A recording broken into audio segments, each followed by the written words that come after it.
speakers. So we are joined live by Rachel Giles, who's in Toronto, Ontario, and she is an aquatic ecology and pollution researcher who looks at all that dirt, all that stuff that's created in cities and how it affects the creatures in streams and rivers and ultimately lakes and beyond.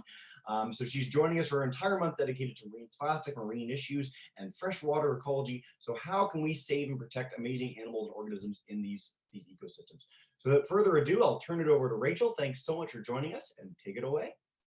Hi, everybody. Thanks, Jesse, for the introduction. Just bear with me while I share my screen with you so you can see the presentation. Here we go. Alrighty. I think, can we see me? Or rather my slides? We got your big slide. Oh, yeah, full screen, full slide. You're perfect. Great.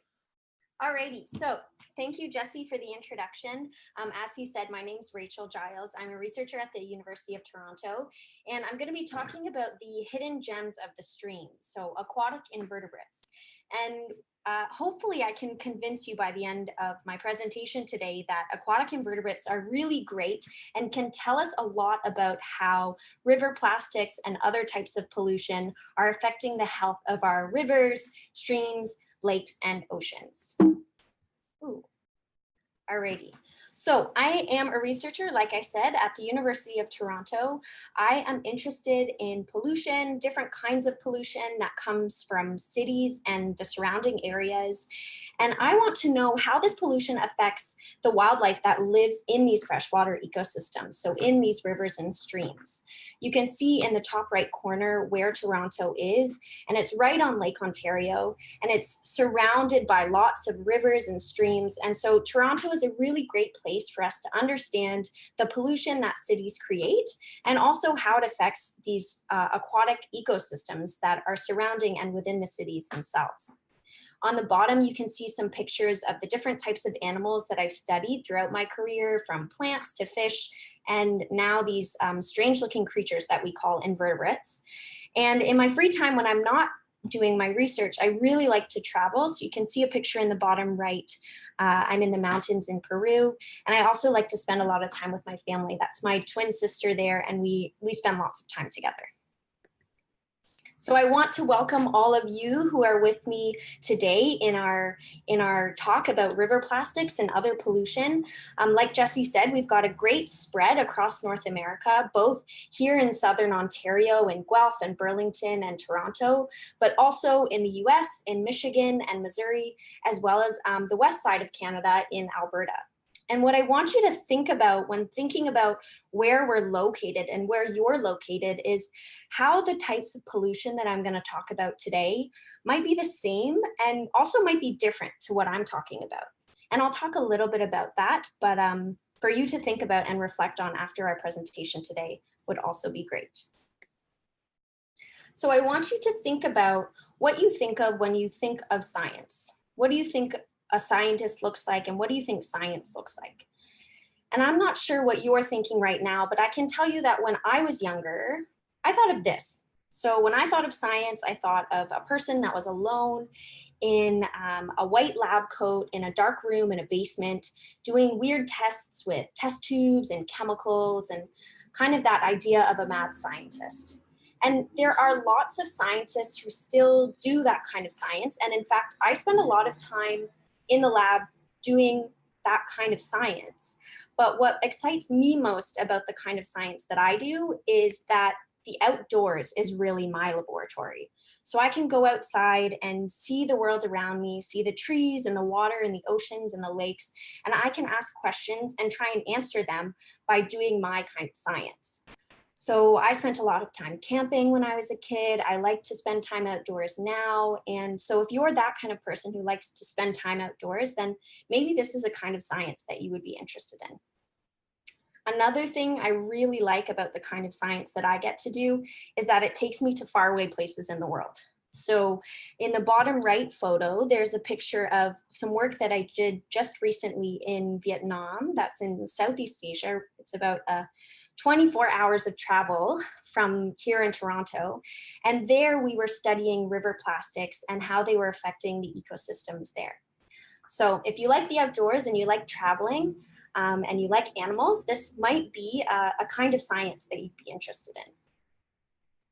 So when we're talking about what kind of scientist I am, I would call myself an ecotoxicologist. So that might be a word that you haven't seen before, and that's okay. We're going to talk about the different parts of the word and what that means as a whole. So eco means, is short for ecology, which is when we study different types of organisms or living things and where they live in the environment, where and why. So why do we find this animal here and not there? What sorts of environments is it living in to allow it to live in one place and not the other? Toxic is also a word you might be familiar with. Something that's toxic is something that is harmful to living things. It could affect their ability to live. It could affect their ability to grow. And this could be anything from plants to animals and even humans. Ologist comes from the word ology, which means the study of. So if I am an ecotoxicologist, it means that I study toxic things or harmful things and their relationship with living things. So I study pollution and how it affects living things or wildlife. So today we're talking about specifically the types of pollution that come from rivers, and not from rivers, from cities and the areas surrounding cities. And the types of wildlife that we're talking about are invertebrates. Specifically, the types of questions I'm gonna try and answer today are, first of all, what are the different types of pollution? So where could it be coming from, and what does that pollution look like? Our next question is, where does the pollution go? So if we can figure out where it's coming from and where it's going, then it leads to our last question, which is, how does the pollution affect the wildlife? So I'm going to walk you through these three questions today. And our last question, how does the pollution affect the wildlife? I tried to answer using aquatic invertebrates, which, like I said, are really interesting and can tell us about the health of an ecosystem. Okay, so the first question, what kinds of pollution come from cities? Now, this is something that you could brainstorm in your class. When I think about pollution, one of the first things I think of is factories. So when we're trying to produce new products, whether it's something we use in our home or something we use at school or something we use for something else, that factory is probably going to produce some sort of toxic substance that will go into the environment. When we're producing energy, sometimes we burn coal and that releases smoke into the air and the atmosphere. Sometimes if we're camping or we're going on hikes, we might litter. We might accidentally or purposefully throw something onto the ground that becomes litter. The type of pollution that I'm interested in is the type of pollution that comes from cars and roads and buses and trains.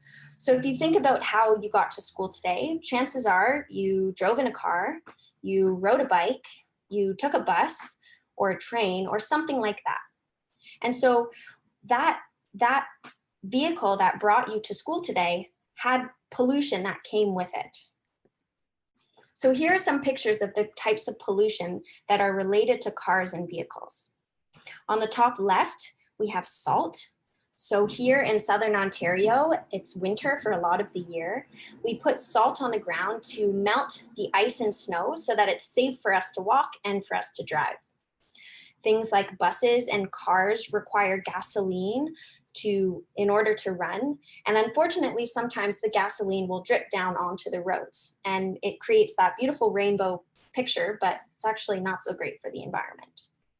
When we're in our cars or on our bus, all of these things have tires, and when they rub against the road, they create these tiny, tiny little bits of rubber called tire dust. And tire dust is a type of plastic. So when we're talking about river plastics, this is one kind of microplastic that could enter the river or the stream. And lastly, as we use our cars and our bikes and our buses, these things get older and sometimes they rust over time. And so we have things like metals also falling onto the roads and being deposited as a kind of pollution. So it's these 4 kinds of pollution that I am trying to learn more about, the pollution that comes from cars. So now we know different kinds of pollution, specifically pollution from cars. The next question is, where does it go? So we know it's landing on the roads when we put salt on the ground or when the tires rub against the road, but how does it get to the river? So if you think about the winter time when there's lots of snow and then the spring comes along and it warms up and all of that snow melts, or if you're in a place where it doesn't snow very much, if there's a big rainfall, all of that rainwater or snow melt water, all of that's gonna wash all of the pollution that's on the road into the nearby ecosystems. And whether or not you think about that, there's probably a body of water close by you. So if you were to walk a little bit or drive a little bit, chances are you would find a stream or a pond or a lake or maybe even an ocean close by. And so the pollution that's on the roads gets carried by the rain or carried by the snow, the melted snow into a river or stream or lake or ocean, that's where it kind of ends up. So that pollution goes from the land into the water. So now we know what kinds of pollution there are and where it's going. It's going into these aquatic ecosystems, and we want to know what the effects are. How is the pollution coming from the land affecting the living things in the water? And so I ask specifically, how does the pollution that comes from cars affect invertebrates? So if we think of an example here, we've got these 4 different types of pollution, and we can look at the invertebrates in the stream to see how healthy the stream is.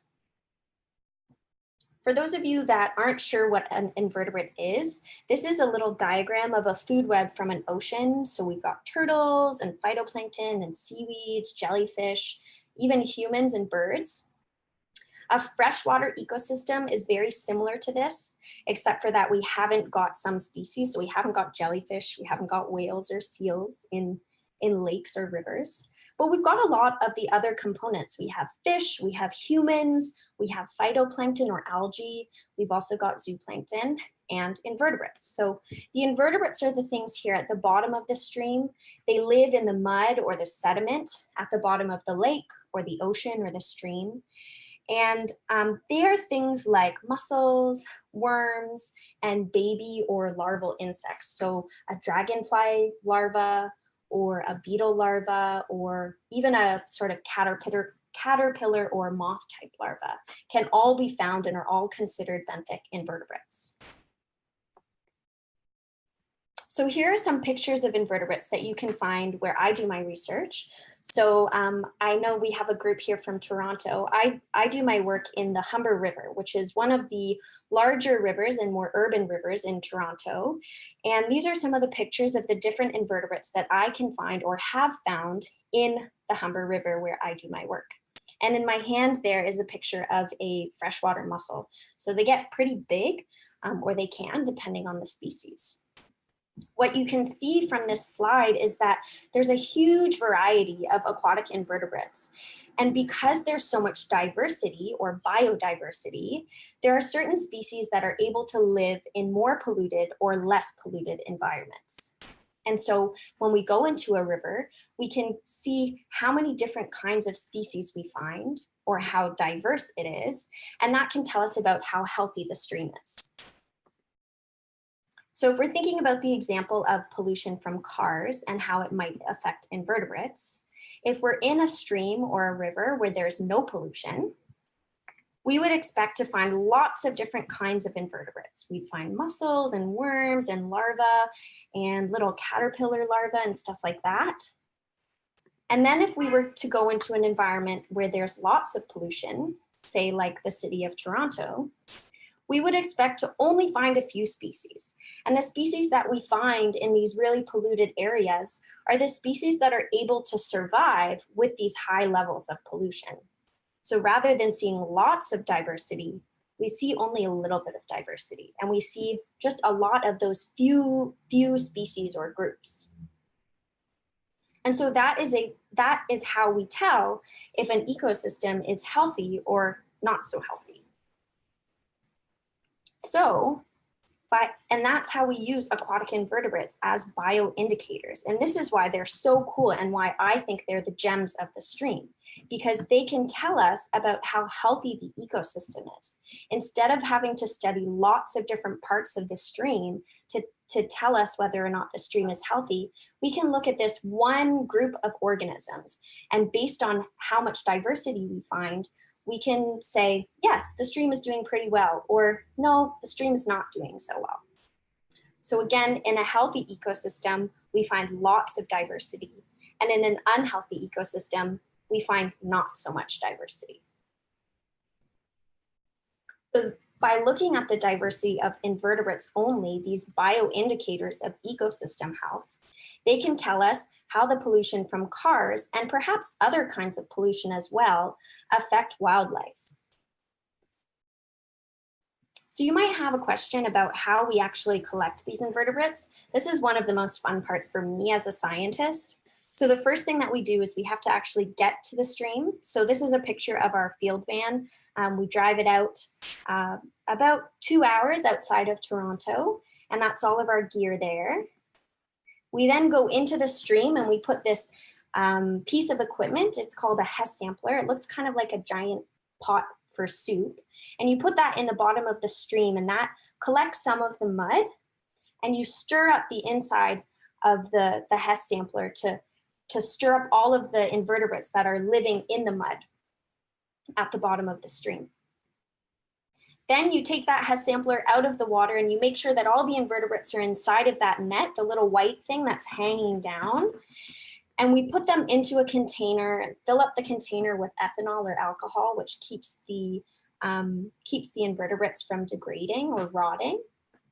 And then we take that container back to the lab. We look at it under a microscope, and based on what they look like, we can figure out which species they are, which groups that might be more sensitive to pollution, and which species might be able to survive in really polluted environments.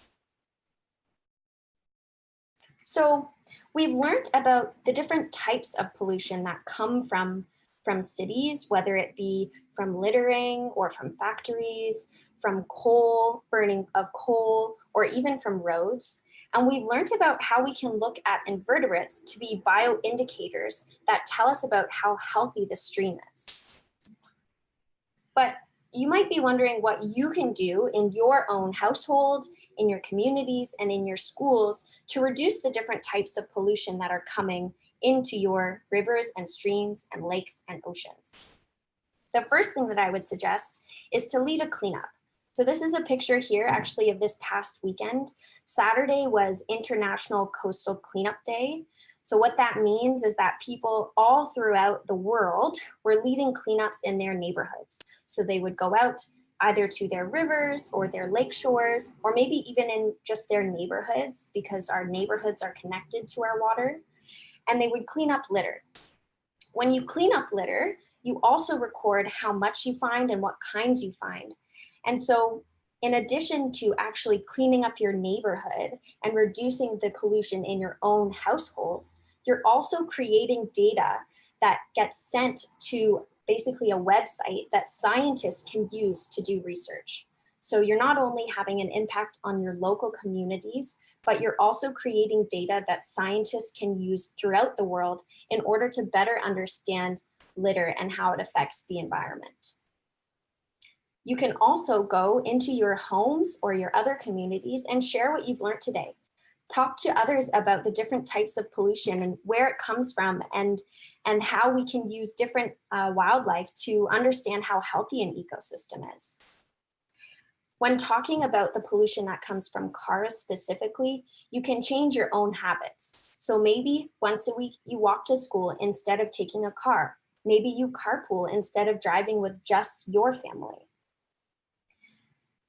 You also, as students and as kids who are in schools, have a lot of potential to have impact on your local government.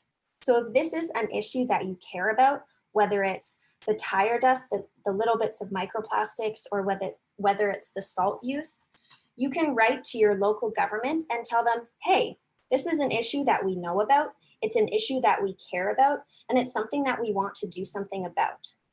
And maybe there's ways that your local government can make changes to the way that they're behaving now to reduce the effects of pollution in your communities. Lastly, when it comes to something like salt, I know it isn't used as much in Alberta because it's too cold, but maybe for those of you who are in Southern Ontario and perhaps even in Missouri, you can look at how much salt you're using and reduce it so that you're still being safe on your sidewalks and on your roads, but you're not overusing the salt. And lastly, I have at the bottom here a Twitter handle of a group that I'm a part of, that's who's pictured in this photograph here. So we're called the U of T Trash Team, and we do all sorts of stuff related to waste literacy and mostly litter as a type of pollution. So if you're interested in learning about the different types of activities that we take part in, or you want to learn more about litter specifically, feel free to follow us on Twitter or visit our website, and you can learn more about what we're doing as a team. So with that, I'd like to thank all of you for listening to my presentation. And I know that you probably have lots more questions about other river plastics and invertebrates, or just about what my work is like as a scientist.